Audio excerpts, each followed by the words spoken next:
l'architecte des temps et de l'espace, le maître de l'histoire et le conservateur de toutes choses tant visibles qu'invisibles, Yahushua Hamashi.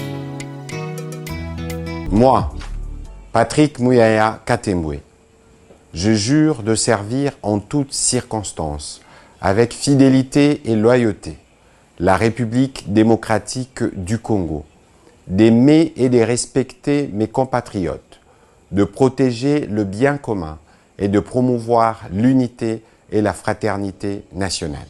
Très chers téléspectateurs, tous les plaisirs est pour nous de vous savoir nombreux pour suivre cette émission, votre émission axée sur l'actualité autour du médicament. Je citais Officine. Officine, ce numéro est consacré à la journée mondiale du pharmacien, édition 2025. Sur ces plateaux, nous avons un invité, un habitué de cette émission d'ailleurs, la personne du pharmacien Junior Disachi. Bonjour pharmacien. Bonjour Madame Titi. Merci de répondre à notre invitation pour parler encore une fois de plus du pharmacien. C'est un plaisir, un réel plaisir que nous aurons toujours à venir parler autour de notre, je peux dire, hobby, de parler de ma profession. Je n'ai que ça. Voilà. Alors, le monde entier célèbre le 25 septembre la journée mondiale du pharmacien. C'est dans quel contexte que cette journée a été décrétée? Effectivement, c'est une très belle question. Pourquoi cette journée du 25 septembre autour de la profession du pharmacien? Il te suffit de sortir sur cette rue, qui n'est pas très loin de là où nous sommes assis, et vous essayez de poser la question, qui est le pharmacien? Il y aura tellement de réponses qui vont aller à gauche de ce que c'est le pharmacien. Alors, depuis 2009, la Fédération internationale pharmaceutique, sous le sigle FIP, a voulu sensibiliser le public sur les rôles et les différentes missions essentielles du pharmacien. Et c'est pour ça qu'elle s'est fixé certains objectifs. Par exemple, valoriser le rôle du pharmacien, sensibiliser le public, mettre en avant les nouvelles missions du pharmacien, parce que chaque jour, elles sont évolutives, hein, ces missions-là. Et communiquer, sensibiliser, et même certains étudiants qui étudient bien sûr cette profession font des efforts, comme cette année, par exemple, il y a des étudiants qui ont décrété la semaine du pharmacien, qui commence ce 22 jusqu'au week-end de la semaine prochaine. Voilà, vous avez déjà dit que quand on parle pharmacien, c'est toute une panoplie de définitions qui sont données. Mais quel est, d'après vous, le pharmacien, qui est-il? Et par quel mécanisme devient-on pharmacien? Merci beaucoup, Madame Titi. C'est une très belle question et c'est une très belle occasion de pouvoir dire aux gens, aux communs, le pharmacien, c'est qui? En fait, le pharmacien, il s'agit d'un professionnel de santé, premièrement, très simplement. Autant que le médecin. Voilà, il est spécialiste du médicament. Son rôle, il est très simple, c'est assurer la conformité de la prise en charge pharmaceutique et de l'éducation thérapeutique du patient. Par exemple, dans son officine, le pharmacien, son officine, comme le nom de ton émission même, hein, qu'on appelle couramment dans notre jargon pharmacie, il joue plusieurs rôles. Il délivre, il stocke, il prépare les médicaments. Il est en contact permanent avec le patient. Et quand le patient vient, au fait, le patient vient avec un problème. Et par rapport à son problème, le pharmacien, le docteur du médicament, recherche dans ses acquis quelle est la solution adaptée pour ce type de patient. Voilà un peu de façon générale. Donc le pharmacien, c'est l'expert du médicament. L'expert, avec un grand E. Vraiment, je voudrais vraiment que ce E-là soit compris. Comme on pourrait dire dans lingala, nganga kisi. Mais nganga kisi, na ndenge ya ba jargon, ya beaucoup côté. L'expert du médicament. Voilà. Et donc, pour devenir pharmacien, comme tu l'as demandé dans ta seconde question, il faut aller là où on enseigne. Et le plus ou moins 4 ans d'apprentissage, le pharmacien devient pharmacien. Ça dépend du pays. Par exemple, de chez nous, actuellement, c'est 6 ans. 6 ans, tu es déclaré pharmadi, donc pharmacien du médicament. Voilà. Je le disais tout au début, le monde entier célèbre la journée mondiale du pharmacien.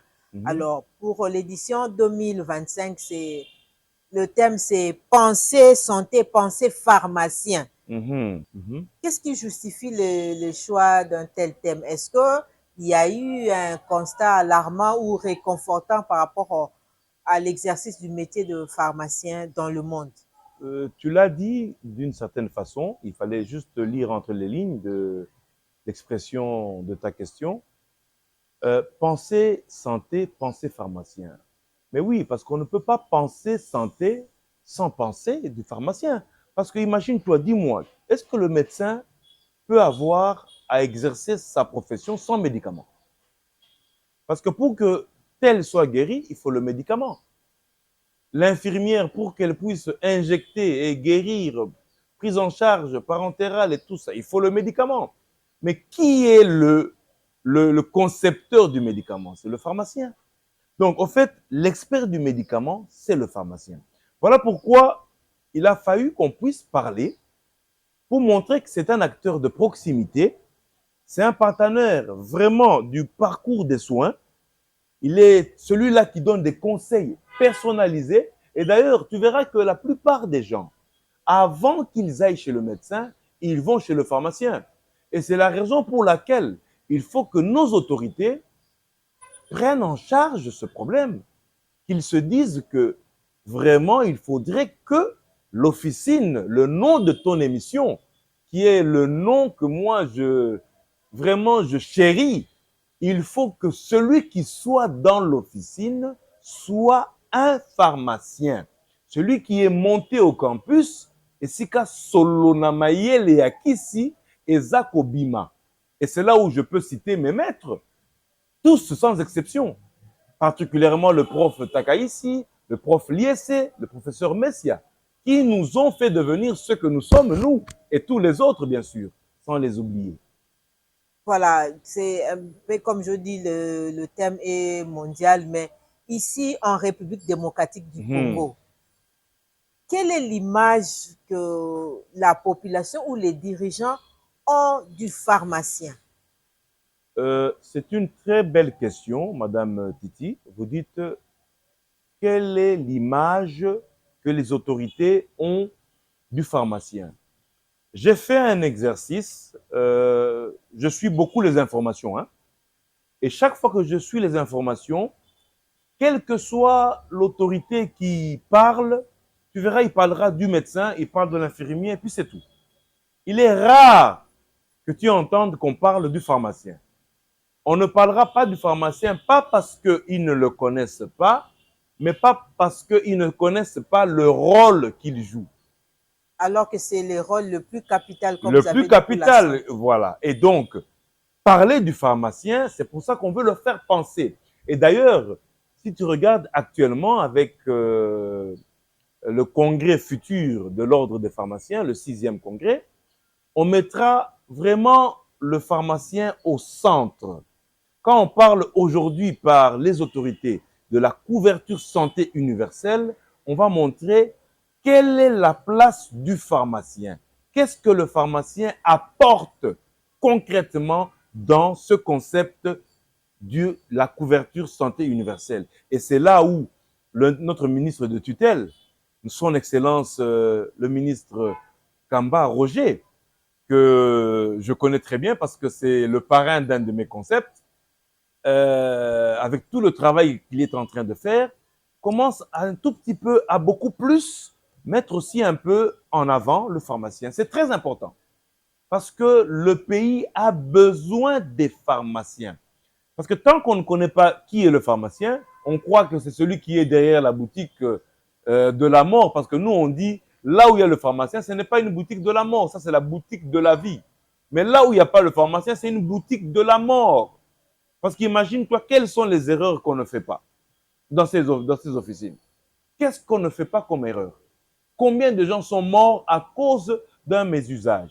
Parce qu'on a pris le médicament qu'il ne fallait pas. On a mal lu l'ordonnance. Parce que l'ordonnance, c'est une communication.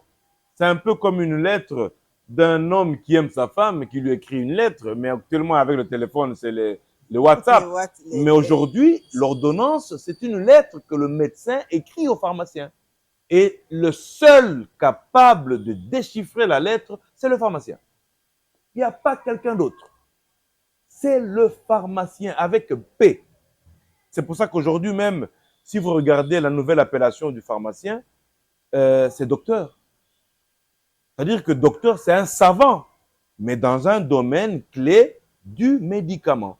Mais au niveau du médicament, il y a beaucoup de choses. Il y a les analyses du médicament.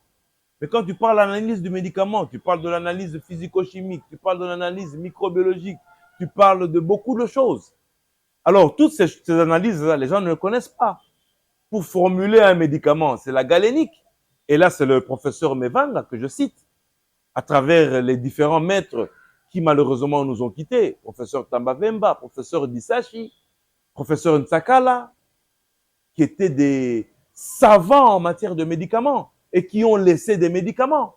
Aujourd'hui, il y a des gens qui utilisent des médicaments, mais qui ne savent pas que ce médicament-là, qui continue à sauver des vies, c'est un pharmacien qui en est l'auteur, le créateur. Un pharmacien de la République démocratique du Congo. De la République démocratique du Congo. Si je ne voudrais pas faire la publicité même d'une boisson que nous consommons, mais qui a une valeur thérapeutique, le Coca-Cola, c'est un pharmacien. C'est un pharmacien avec P majuscule. Mais les gens ne savent pas. On peut prendre beaucoup de choses. Le pharmacien est dans la nutrition. C'est-à-dire que quelqu'un vient, il a un palu. Qui dit palu ne signifie pas que c'est le même palu chez tout le monde. Il va te dire, voilà, mange comme ceci, fais ceci, dors, fais un peu de sport, fais ceci. Chaque malade est une personne spécifique, mais malheureusement, on ne sait pas ça. C'est pour ça que ton émission Officine, je crois que c'est l'occasion pour que la population congolaise de la République démocratique du Congo, 2 345 000 km², avec autant de provinces, partout puisse ouvrir les oreilles sur l'émission Officine, avec un O. C'est-à-dire, c'est une lettre de l'alphabet, mais qui n'est pas n'importe quelle lettre, c'est le O majuscule, Officine. Suivez Madame Titi. Parce que s'ils ne vous suivent pas, comment ils vont apprendre le rôle du pharmacien?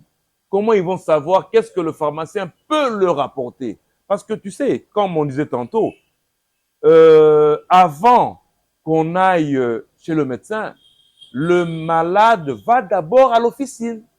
Maintenant, imagine-toi s'il trouve un charlatan. Le charlatan qui ne connaît pas, qui est un vendeur, il va lui donner n'importe quoi. Quelqu'un qui a fait les sciences commerciales. Et Ah, voilà, lui, c'est l'argent. Lui, c'est un échange d'argent. Tandis que le pharmacien va vouloir puiser un peu plus en posant des questions pour trouver effectivement quel est le problème que la personne a. Et par rapport à cela, il va évaluer, est-ce que je lui donne quelque chose pour voir si on peut prendre en charge ou carrément l'orienter vers l'hôpital. Parce que c'est aussi ça que le médecin ne sait pas. C'est aussi ça ce que l'autorité ne sait pas. Que lorsque le pharmacien est dans l'officine, c'est le pharmacien qui permet au médecin de travailler, qui découvre. Tu sais que moi, j'ai découvert le Covid à l'officine. J'ai découvert le Covid à l'officine. Je me rappelle, on était dans une réunion avec un de mes maîtres. J'ai dit, moi, depuis l'année précédente, j'avais remarqué une symptomatologie. Les gens venaient avec les mêmes symptômes. Les mêmes symptômes. J'ai dit, il y a quelque chose qui se passe.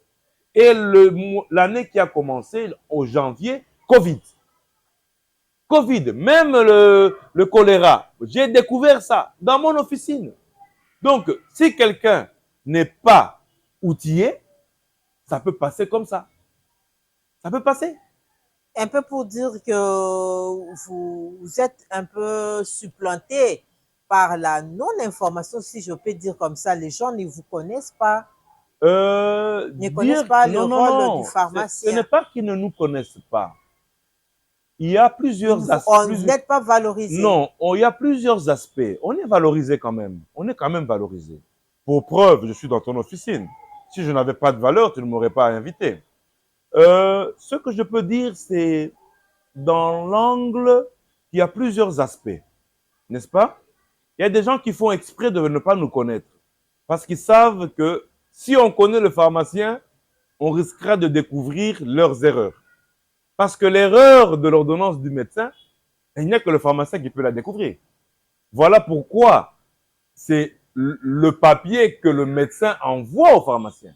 Le pharmacien peut découvrir que non, mais ce médicament, c'est pas pour un enfant de moins de 2 ans. Ce médicament, ce n'est pas pour une femme enceinte.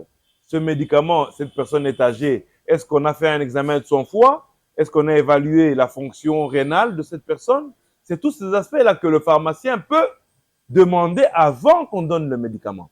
Par exemple, il y a une interaction médicamenteuse. Il y a un effet secondaire. Il y a une contre-indication.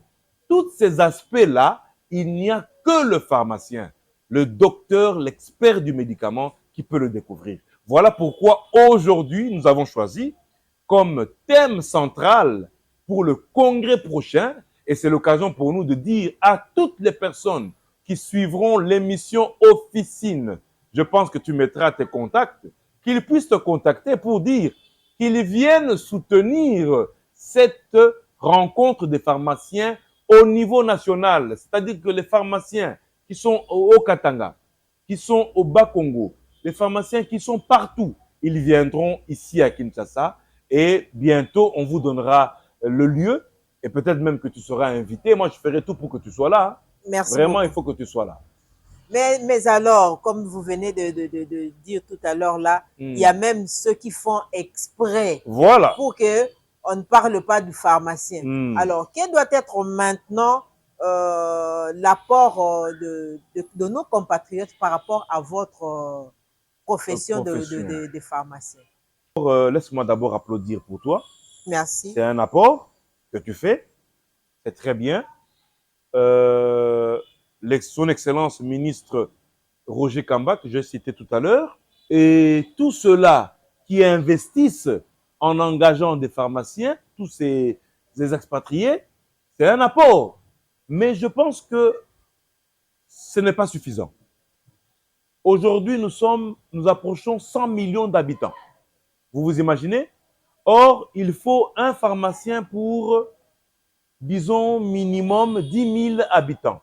Alors, essaye de voir un peu combien de pharmaciens il nous faudrait avoir. Hein? Si tu fais juste le ratio, tu verras qu'il faut autant de pharmaciens.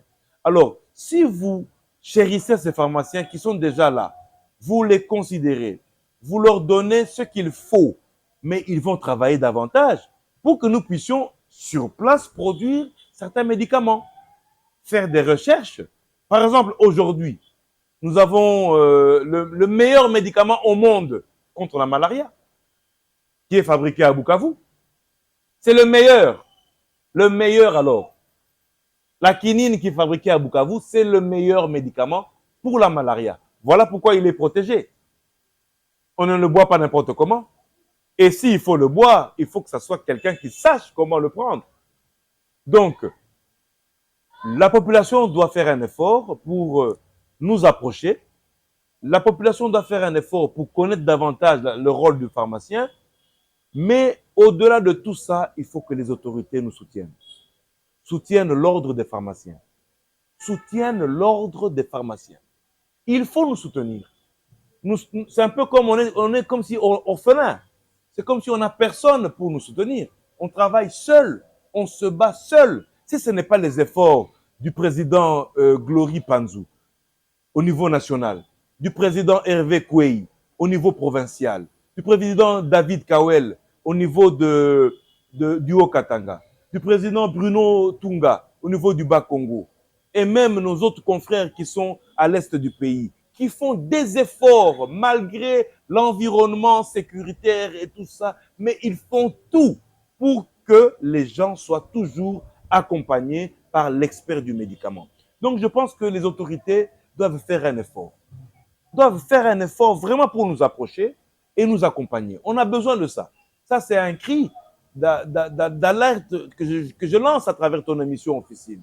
Et c'est l'occasion que tu me donnes. Parce que je veux faire quoi? Je ne peux pas crier ailleurs. Tu me donnes l'occasion, je crie.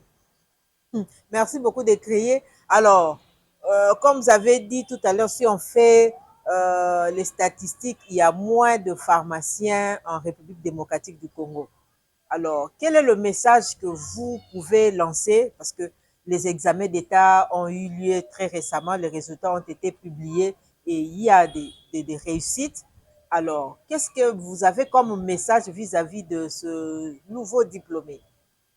Merci beaucoup, Madame Titi. Cette question, si j'avais cette opportunité de vous étreindre, je vous aurais étreint en plein plateau parce que c'est la question même. Parce que c'est vrai que c'est une profession qui est évolutive. Hein. Aujourd'hui, on est à plus de 3000. C'est pas encore beaucoup, mais c'est déjà quelque chose. Chers élèves qui faites les scientifiques, considérez-vous comme une opportunité d'apprendre cette profession. Ce n'est pas la moindre des professions. C'est la profession qui peut vous faire rêver à soigner et à faire vivre un peu plus les gens.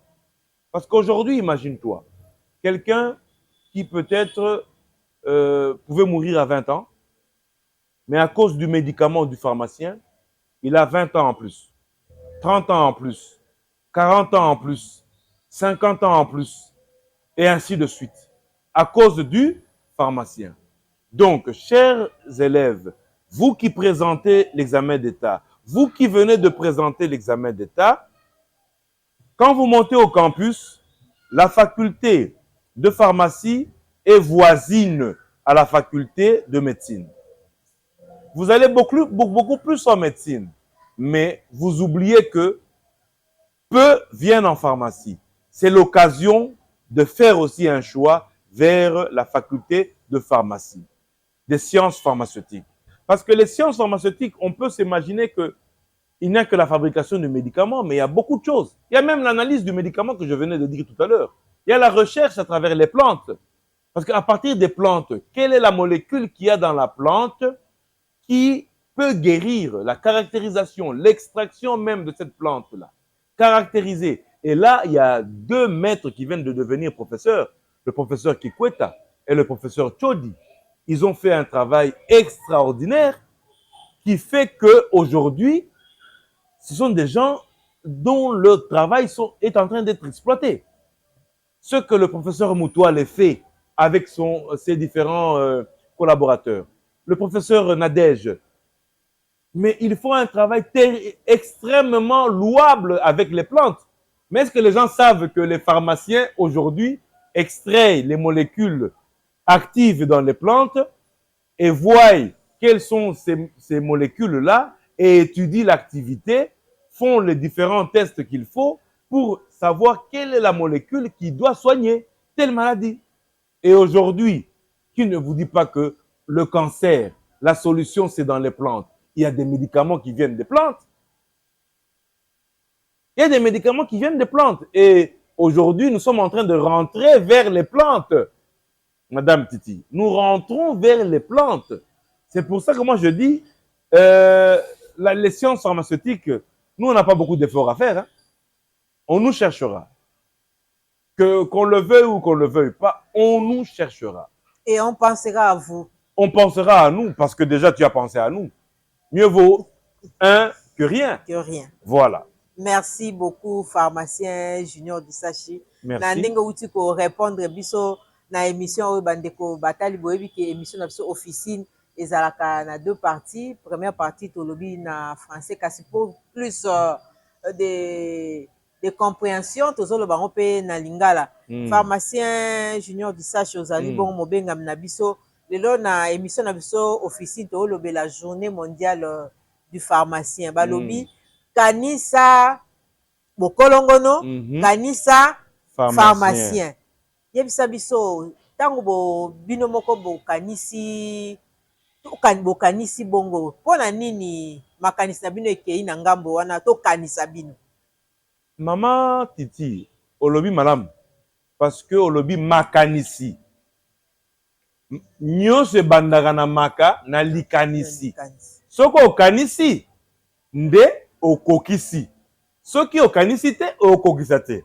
Nde yango omoni biso tolobi tout oyo, mbulu oyo tokanisa nanu pharmacien nganga kisi na kati ya lingomba oyo ya bokolongono ndenge olobi. Soki tokanisi pharmacien te, c'est que en tout cas toza libanda ya kosala musala oyo esengeli esalema.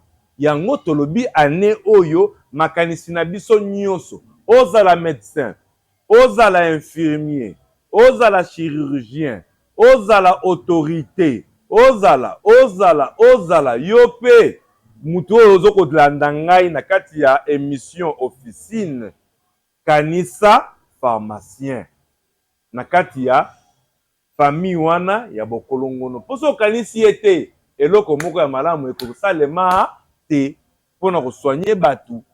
Tolingi bulangeti te, bulangeti ya santé. Bulangeti wana ya santé oyo balobi universel. Lelo mutu akoki kopesa bino bulangeti ya solo ezali pharmacien. Kasi pharmacien onde ye nani pe bakoma tokoma ndenge nini pharmacien ezali mutu oyo aza na mayele ya kisi. Mayele ya kisi ezali na ba ndenge ebele. So tolobi to bana koloba ezala lokola toteya. Mais teya na teya. Na teyi kasi. Kisi ezali eloko oyo bakotisaka na nzoto pona maladi na bokolongono moko. Sikoyo yo okotisi kisi.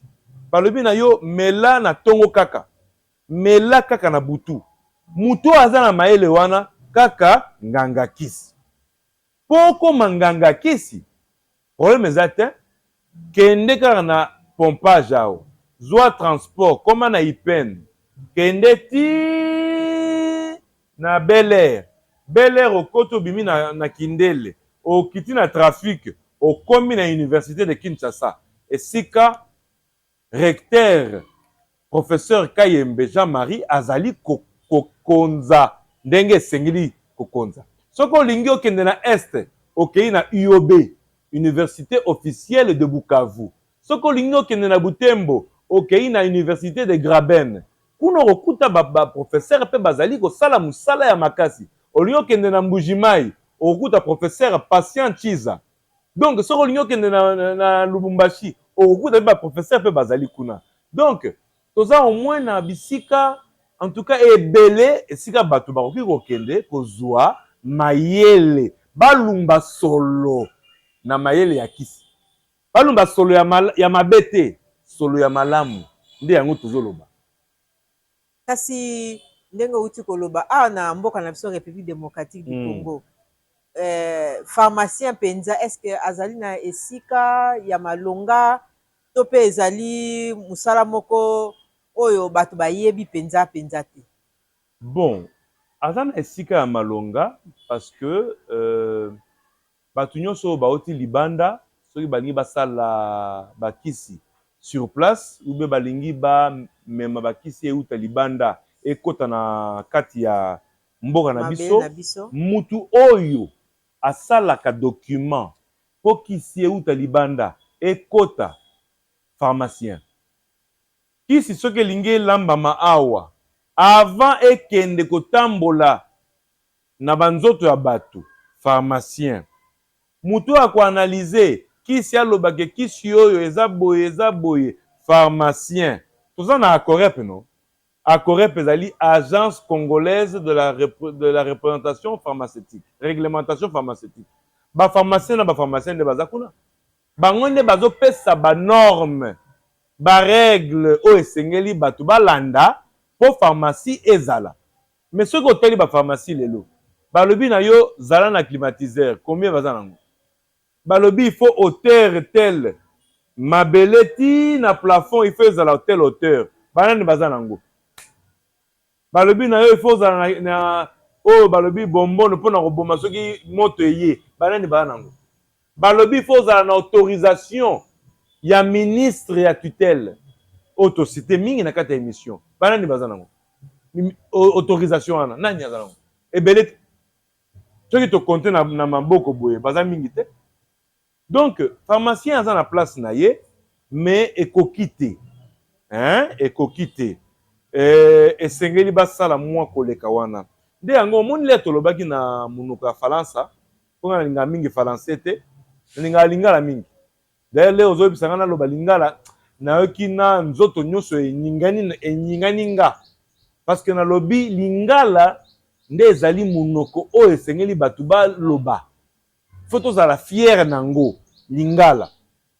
Il faut baoyo bazali na autorité na lingala mo échappé ngai bakonzi baoyo bazali na bikele bakomaka bazwa mikano po pharmacien azongela place na ye, azongela place na ye. Parce que lelo tozokomona bisika bato batongaki mabe bazokobuka eloko nini ezangi babuka tu bapharmacie wana eza malamu te, eza eloko kaka ya décision, parce que il faut babuka bango bazosala mabe, parce que oyo bazozwa bakisi oyo bana mabe oyo bazokwatakaka bato na kati ya ville ya Kinshasa bamelaka bakisi no bazwaka ngo wapi epai na ngai te. Nde yango ozomona bakonzi bolanda kolela na ngai, kolela na ngai bomona pharmacien junior te, bomona ngai te, bomona famille mobimba ya bapharmacien oyo bazali awa bazali na national à travers président na bango pharmacien Glory Panzu. Bosala effort bopusa na pembeni na biso bosunga biso tozosenga te tozoka soni te, toza na biloko ebele toza nango mposa bosunga biso tozala lokola bapharmacien oyo bazali na bamboka mosusu. Soko okei na bapoto oketala nganga kisi me mama titi yo moko kolobake biso awa tosala eloko te, toza na besoin ya kosala mosala. Par exemple que notre lobby bon to engager mama titi comme journaliste attitré makambo nyonso ya ba pharmacien mama titi nde mutakoma na couvrir yango eza mosala no ndenge osali boye yo moko oyoki posa osali émission officine mais ezali eloko malamu mpona biso ozosala occasion po toyebana.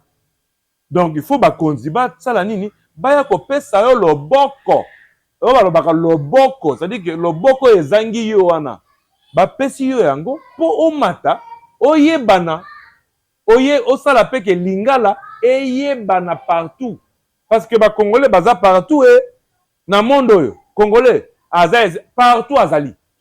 Imagine to so abandi kolanda émission na yo na monde mobimba olebana na makambo ya tina te bana na makambo ya tina, parce que bomoi ezali eloko moko tosakanaka nango mais il faut pas kosakana nango. Mukolo moko nazaki liboso ya pharmacie na nga ya officine na nga namoni mutu moko oyo bato babengaka bato liboma, biso tobengaka bato liboma te po tobengaka bato oyo baza na mwa bokono na mutu.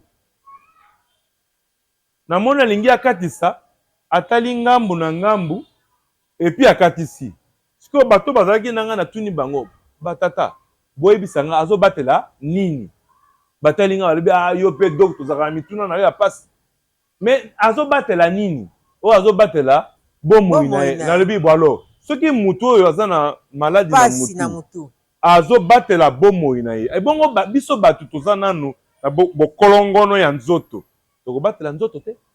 Maintenant na kosunga bino bobatela nzoto ezali pharmacien, ezali médecin, ezali infirmier, ezali chirurgien, ezali dentiste, biso nyonso tozali na rôle loboko oyo balobaka loboko, c'est-à-dire que loboko ezangi yo wana bapesi yo yango po omata oyebana osala peke lingala eyebana partout, parce que bakongolais baza partout na monde oyo congolais partout azali. Imagine to so abandi kolanda émission na yo na monde mobimba olebana na makambo ya tina te bana na makambo ya tina, parce que bomoi ezali eloko moko tosakanaka nango mais il faut pas kosakana nango. Mukolo moko nazaki liboso ya pharmacie na nga ya officine na nga namoni mutu moko oyo bato babengaka bato liboma, Et puis, tu bien un bateau, tu bomate, pour te bien un bateau, bazan na moi bokono, na mutu. Na mona lingi akatisa, atali ngambu na ngambu, et puis akatisi. Ce que bateau bazaki nanga na tuni bango, batata, boye bisanga, azo batela, nini. Batali nga, walibi, ah, yo pe dok, tozaka mituna na yo passe. Mais azo batela nini. O azo batela, bomo inae, na lebi, boalo. Ce qui mutu, yo azana maladie na mutu. Azo batela bomo inae. E bongo biso batu tozana no, na bo kolongono ya nzoto. Toko batela nzoto te. Maintenant na kosunga bino bo batela nzoto. Ezali pharmacien, ezali médecin, ezali infirmier, ezali chirurgien, ezali dentiste. Biso nyonso tozali na rôle. Tozali na rôle na biso na kati ya famille ya bokono. Toye barelo kwana. Personne ne peut travailler seul. Tout le monde a un rôle. Est-ce que par rapport ndenge bino ba pharmacien lelo tozomona mboka na biso mingi ezali politique, ezali musique, ezali apport na yango, eza boye, eza mwa munene. Est-ce que apport ya pharmacien na développement ya République démocratique du Congo ezali na motuya to pe ko sunga biso te? Oh. Mais maman Titi, soko lingi oyo ba politique pharmaceutique ezali. Ça voudrait dire que politique pharmaceutique ezali esengeli kaka bakonzi basala effort pona basunga. Tozo senga penza bango basunga biso. Po soki basungi biso, mama Titi, okozala na esengo ya komona ke ba pharmacien bakoti na kati ya labo na bango, na kati ya chambre, esika ba réfléchisaka, ba réfléchir bokono nini ezotungisa bato. Cancer lelo. Nana yebiso te ke solution ezali na RDC. Solution ekozala na RDC. Matiti ebele toni na mboko oyo, tokosunga bato te. Tokosunga bato te.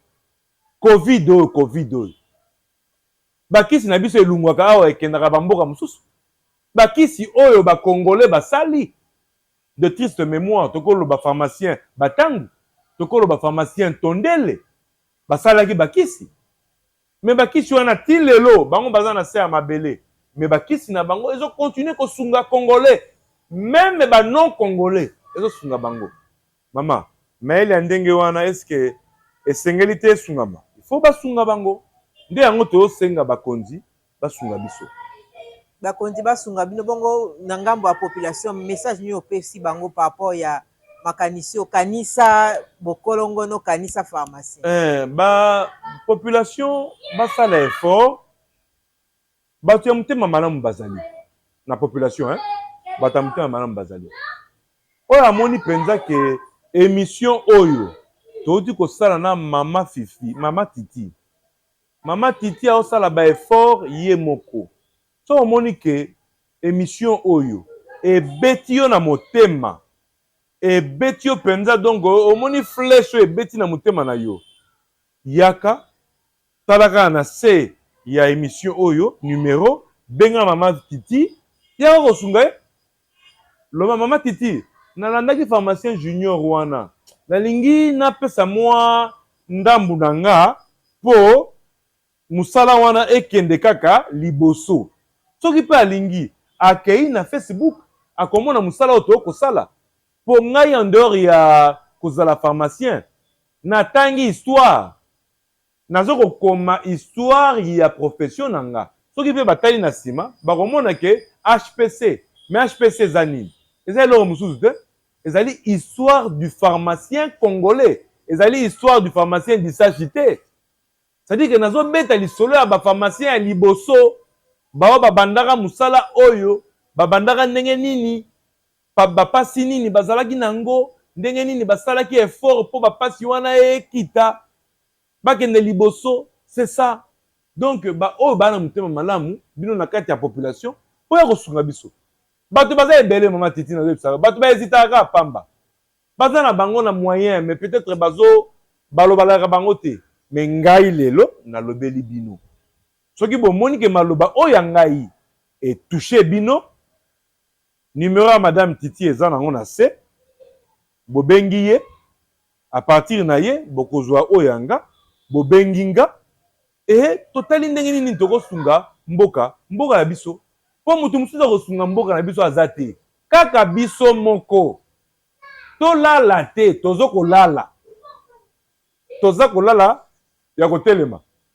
Tolamuka ya kotelema pe.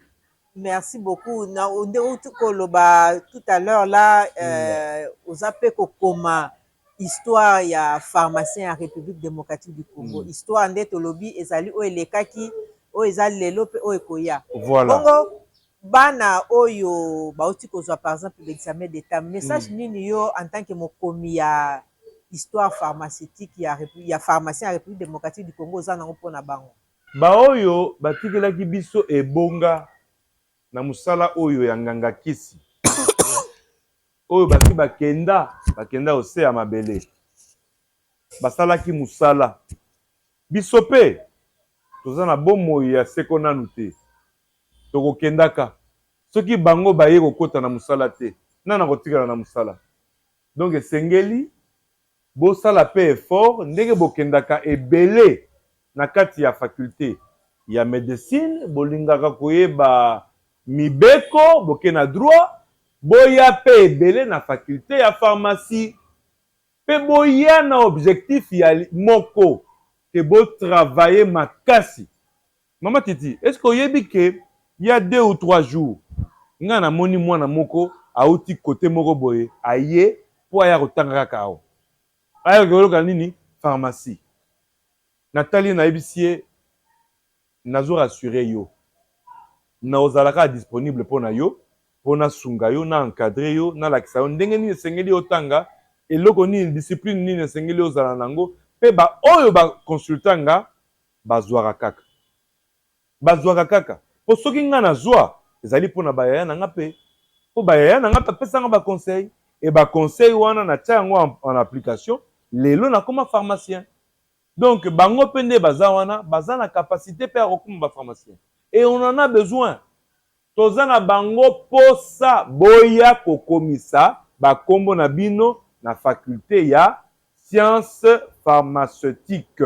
Voilà là on a réussi bango. Merci beaucoup pharmacien Junior Disachi kasi na inaeba to ute koloba moi actualité za dominer mikolo bakobuka o sengi pe keso bakobuka pe ba pseudo pharmacie o to kobenga ba mouroir ezoko tekela batukisi alors que est dispensé ndenge bino na maloba na bino bolobaka. Alors message nini ya suka okoki kozala nango po na population.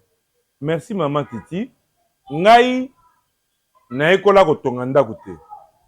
Ngai na ekoli kokende kofungola lisu te na bana kosala chirurgie te. Na ekoli kofungola nzoto te na bana kosoigner appendicite ou bien kosala opération ou bien kosala boye. Ngai na ekoli gynécologie te. Mais ngai na ekoli bakisi nyonso o batuye o nyonso na cité wana baza nango posa. Donc ba oyo bazoko sala musala oyo na tricherie na oloba bien na tricherie batangi lokola ngai te batangi lokola bandeko na ngai ba pharmacien te o na profiter ko pesa bango mbote mukolo ya lelo na pesi bino nyonso mbote le 21 septembre. Bozwa mbote na ngai à travers émission oyo officine bandeko to continuer kokoba avenir ezali malamu bana bakoya ebele mais population boyeba kokende esika mutu oyo azali na droit ya kosala musala wana oyo azali na droit te loi échangea te baloba boye na article moko ya mibeko na biso. Nul ne peut exercer la pharmacie s'il n'est inscrit au tableau de l'ordre des pharmaciens. Bosiko bako inscrire nani kuna. Soki yo zali nganga kisi te. Bako inscrire accoucheuse. Bako inscrire médecin. Bako inscrire juriste. Pharmacie ezali boutique te. Ezali boutique te. Kasi pesa biso elembo moko tokomi pe na suka emission elembo nini ntango nakoki kotambola par exemple na avenue de l'école banda ebandeliti suka nakoma esika oyo to mpe naza na bypass nakoma na esika oyo bisika nyonso awa na ville ya Kinshasa par exemple so nakomi na esika oyo nayebi ke awa eza boutique de la mort te eza pharmacie ya solo elembo nini ya makasi oyo téléspectateur na biso bakoki bilembo eza bebo nalobi mpenza bebo elembo ya liboso ngai pharmacien il faut natia certificat na ngai ya koexerce na kati ya officine soki eza te seke naza permis te po pharmacien nyonso te oyo aexersaka na kati ya officine okomona na porte caducé oyo tolobaka kopo na nyoka eleki etie boye mpona kolobaka kaka ke le médicament c'est un poison mais tout est question de dose kisi ezali eloko osakana nango te eza moto bato baosakana nango me bato bayebaka te en dehors ya wana okomona na se bakomi kombo na nga na numero na nga oyo ya référence en tant que pharmacien par exemple ngai soki oye epa na nga okomona numero knop okomona 1048/04 nous a fait plus de 21 ans on a sali musala oyo mais ezali na bato oyo bandi kosala musala oyo depuis 70 tata na nga alakisi nga musala oyo asilisaka na 73 mais atikili nga musala oyo batata na nga basisa bamisala kala ba 40 ans ba 50 ans non bilembo wana soki eza te elembo asuka autorisation ya mokonzi ya santé soki eza te papa kaka ndenge biblia elobi pupola makolo na yo bima kende ezali esika ya danger bato wana bazomona nga nazoloba boye bamona nga mabe te basaligne baluka pharmacien aya azwa diplôme na ye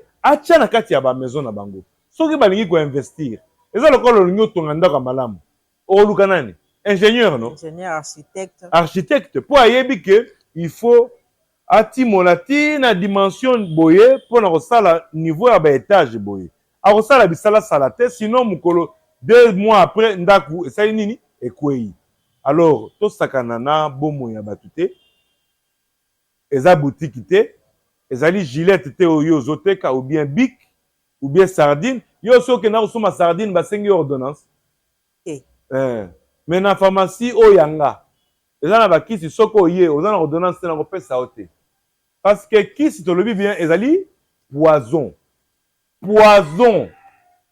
ezali poison parce que bakisi mosusu il faut omela il faut bapesa yo baconseil na nsima nango oyo médecin akopesa yo yango mpe meme nazoloba na bandeko na biso bamédecin bo accompagner bajumeau na bino po biso mibale na bamédecin tozalaka na utérus moko na fœtus moko cordon moko santé toliaka makambo moko mukanda ye akomaka wana akomaka ngo mpo nani azwa yango kaka nga pharmacien no alors soki okende na bamikili mosusu antibiotique ekomamaka te yo okosoma antibiotique te oza na ordonnance te epuis mpe meme te oza na ordonnance bakoyebisa yo antibiotique olingi osala nango nini po il faut babatela baantibiotique parce que lelo mama titi tokomi komona ke bamicrobe ekomi résistant na baantibiotique ebele